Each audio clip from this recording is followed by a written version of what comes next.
కళ్ళని దూరం పెట్టాలన్నట్టు. దూరం పెడితే హస్వ హస్వ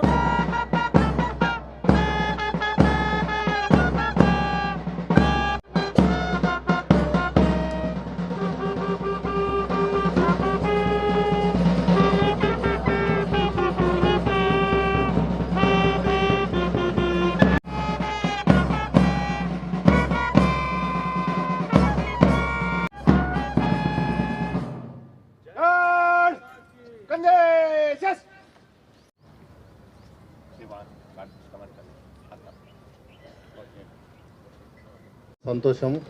మరి ఇంతకంటే ఇంకా రెండింతలు పరేడ్ గ్రౌండ్లో అటెండ్ అవ్వాలని ఆశిస్తూ, అక్కడ కలెక్టర్ గారు ఫ్లాగ్ హాస్టింగ్ చేస్తారు కాబట్టి మనం అందరం అక్కడికి వెళ్ళి దీన్ని దిగ్విజయం చేయాలని కోరుకుంటున్నాను.